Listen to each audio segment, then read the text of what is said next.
बिस्मिल्लाहिर्रहमानिर्रहीम। अस्सलाम वालेकुम। मेरा नाम डॉक्टर उसामा है और आज का लेक्चर है बायोकेमिस्ट्री का और टॉपिक है हमारा टाइप्स ऑफ पॉलीसेकेराइड्स। पॉलीसेकेराइड का मैं आपको थोड़ा सा ओवरव्यू दोबारा दे देता हूँ कि पॉलीसेकेराइड क्या होते हैं।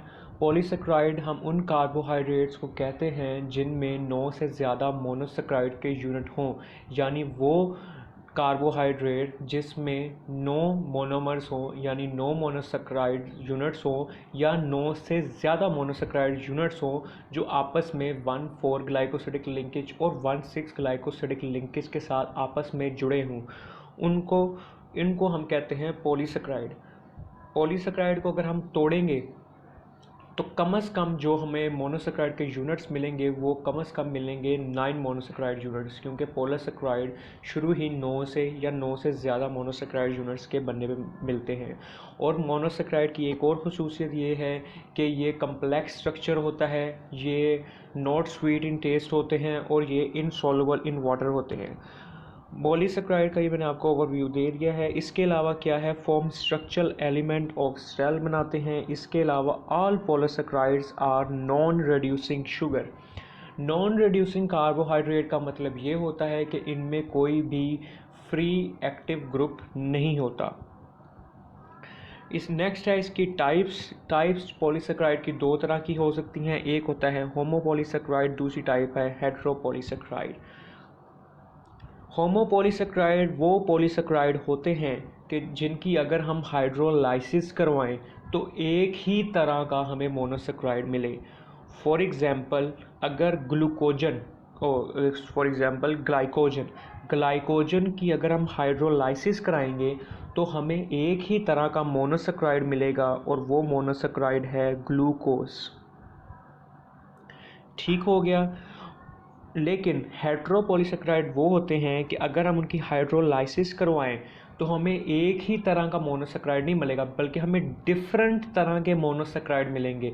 फॉर एग्जांपल अगर हम हेटेरोपॉलीसेकेराइड की हाइड्रोलाइसिस कराएंगे तो हमें ग्लूकोज मॉलिक्यूल भी मिलेगा, हमें फ्रुक्टोज का मॉलिक्यूल भी मिल जाएगा, हमें राइबोस, इस तरह के डिफरेंट मोनोसेकेराइड के यूनिट्स हमें मिलेंगे। लेकिन अगर हम होमोपॉलीसेकेराइड की हाइड्रोलाइसिस कराएंगे तो एक ही तरह का मोनोसेकेराइड मिलेगा और वो मोनोसेकेराइड कौन सा होगा, वो है ग्लूकोज। अब होमोपॉलीसेकेराइड की दो सोर्सेस हो सकती हैं, एक है एनिमल सोर्स, दूसरी है प्लांट सोर्स। एनिमल सोर्स है ग्लाइकोजन, प्लांट स्टोर में आता है स्टार्च, डेक्स्ट्रिन, डेक्स्ट्रॉन। तो ये सारे हैं होमोपॉलीसेकेराइड। इनकी अगर हम हाइड्रोलाइसिस करवाएंगे तो हमें क्या मिलेगा, ग्लूकोज। इसके अलावा हमें कुछ नहीं मिलेगा। अगर हम ग्लाइकोजन की ब्रेक डाउन करेंगे, हमें एंड प्रोडक्ट जितने हमें मोनोसेकेराइड के यूनिट्स मिलेंगे, एक ही तरह के मोनोसेकेराइड्स के यूनिट्स मिलेंगे और सारे मोनोसेकेराइड्स के यूनिट ग्लूकोज होंगे। इसी तरह स्टार्च पे, इसी तरह डेक्स्ट्रिन में, इसी तरह डेक्स्ट्रॉन में। स्टार्च की अगर हम ब्रेक डाउन कराएंगे तो हमें एक ही तरह का मोनोसेकेराइड मिलेगा और वो मोनोसेकेराइड होगा ग्लूकोज। नेक्स्ट है ग्लाइकोजन। ग्लाइकोजन जो सी होती है इसको हम एनिमल स्टार्च भी कहते हैं। ये मसल्स और लिवर के अंदर पाई जाती है। इसमें दो तरह के लिंकेज हो सकते हैं, एक अल्फा 1,4 और 1,6 ग्लाइकोसिडिक लिंकेज हो सकता है। Structure of glycogen is branched होता है like a tree, but each branch contain less than 12 glucose residue. ये आपको बताता हूँ कि ये है ग्लाइकोजन का स्ट्रक्चर। ये सारा किससे बना हुआ है, ग्लूकोज मॉलिक्यूल से। ये सारे कौन हैं, ग्लूकोज मॉलिक्यूल। तो जब हम इसकी ग्लाइकोजन की ब्रेक डाउन कराएंगे तो हमें कौन सा मोनोसेकेराइड मिलेगा, अगर इसके अंदर है ही ग्लूकोज तो हमें मोनोसेकेराइड हमेशा मिलेगा ग्लूकोज। ठीक है, ये है वो। इसके अलावा उन्होंने बताया है कि इसमें 1,4 लिंकेज होता है और 1,6। ये जो आपस में दो मोनोसेकेराइड जुड़े हैं, ये ग्लूकोज, ये 1,4 के साथ जुड़े हैं। लेकिन ये जो ग्रीन कलर में है ये भी ग्लूकोज है, लेकिन ये किससे जुड़ा है, 1,6 ग्लाइकोसिडिक लिंकेज के साथ। तो अब यहाँ पे क्या देख सकते हैं कि ये जो ग्रे कलर में है सारे आपस में जुड़े हुए हैं 1 किसके साथ, 4 के साथ। लेकिन जो ग्रीन मॉलिक्यूल हैं ग्लूकोज के, जो ग्रे के साथ जुड़े हैं, वो जुड़े हैं 1,6 ग्लाइकोसिडिक लिंकेज के साथ। ठीक हो गया। इसके अलावा उन्होंने बताया है कि जो ब्रांच है, अब आप यहाँ देख सकते हैं कि ये ब्रांच है एक, इसके अलावा ये ब्रांच है एक, ये ब्रांच है एक, ये ब्रांच है एक, ये ब्रांच है। उन्होंने बताया है कि ग्लाइकोजन की जो सी ब्रांच है उसमें कभी भी 12 से ज़्यादा ग्लूकोज के मोनोसेक्राइड के यूनिट नहीं होंगे, यानी हमेशा ये जो ब्रांच है इसमें हमेशा 12 से कम ग्लूकोज रेजिड्यू होंगे। ये हो गया ग्लाइकोजन। नेक्स्ट है स्टार्च।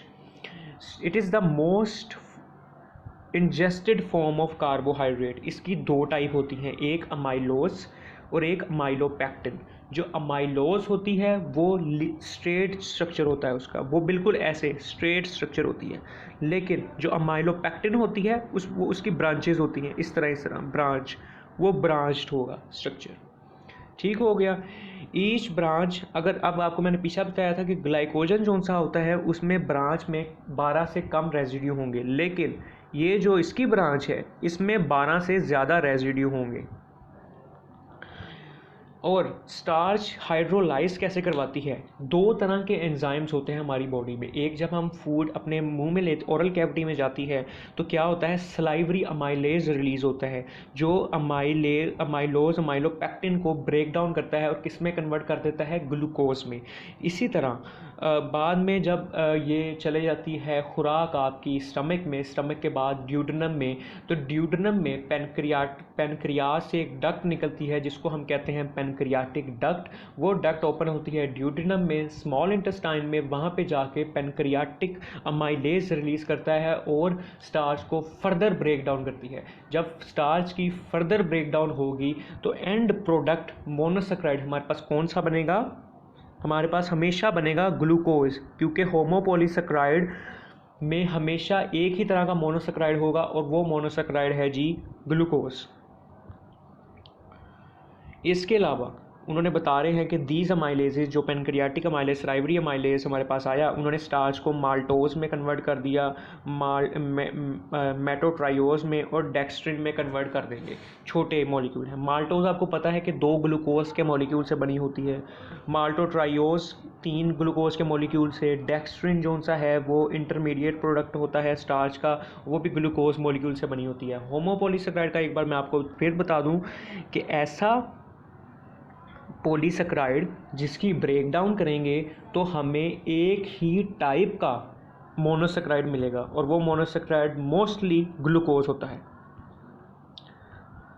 ये आपको बता दिया, ये है अमाइलोज का स्ट्रक्चर। अमाइलोज को मैंने बता दिया था, चेन स्ट्रक्चर होगा, स्ट्रेट चेन स्ट्रक्चर होगा, सिंपल स्ट्रक्चर है, 1,4 ग्लाइकोसिडिक लिंकेज है।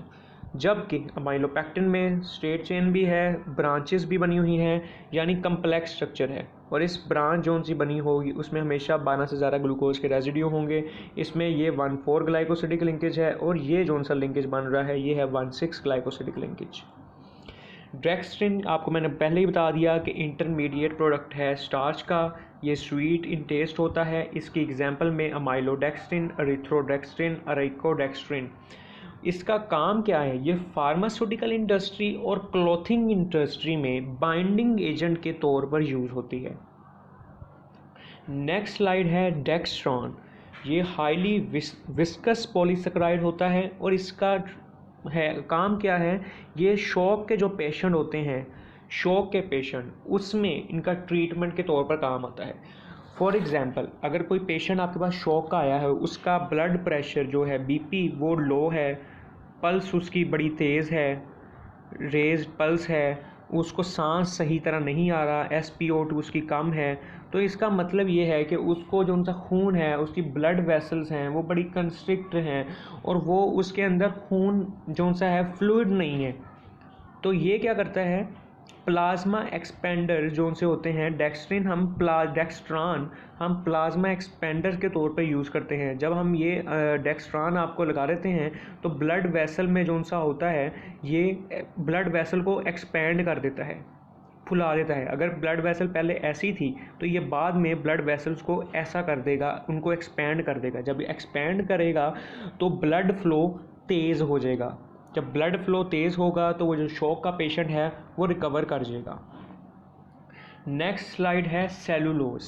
सेलुलोज जो सा है ये भी क्या है, होमोपॉलीसेक्राइड है, यानी जब हम इसको ब्रेक डाउन करेंगे तो जो एंड प्रोडक्ट आएगा वो हमेशा आएगा ग्लूकोज।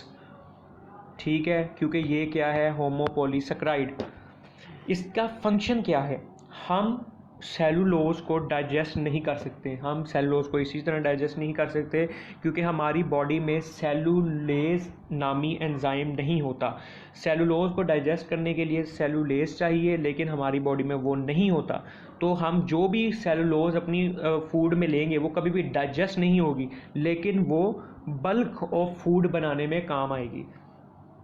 इसके अलावा ये क्या कर सकती है, ये इंटेस्टाइनल पेरिस्टालसिस को स्टिमुलेट करती है, यानी हमारी जो सी इंटेस्टाइन है उसमें मूवमेंट्स को, उनकी कंस्ट्रिक्शन को ये स्टिमुलेट करती है। जब ये स्टिमुलेट करती है तो हमें कॉन्स्टिपेशन नहीं होती। तो सेलुलोज का ये फंक्शन है कि ये हमें प्रिवेंट करती है कॉन्स्टिपेशन से। ठीक है, thank you very much. I hope कि ये आपको लेक्चर की समझ आ चुका होगा। और आज की इस टॉपिक की असाइनमेंट आपकी ये है कि आपने हर जौन सा मैंने अभी एक एक चीज़ बताई है उसका एक एक फंक्शन आपने इंटरनेट से, जिस तरह स्टार्च है, ग्लाइकोजन है, इसके अलावा डेक्स्ट्रिन है, डेक्स्ट्रान है, सेलुलोज है, इसका एक एक फंक्शन इंटरनेट से ढूंढ के आपने पेजेस पे लिखना है और मुझे व्हाट्सएप कर देना है बायोकेमिस्ट्री वाले ग्रुप के अंदर। और वो आपने फंक्शन लिखना है जो मैंने अभी आपको बताया नहीं है। Thank you very much.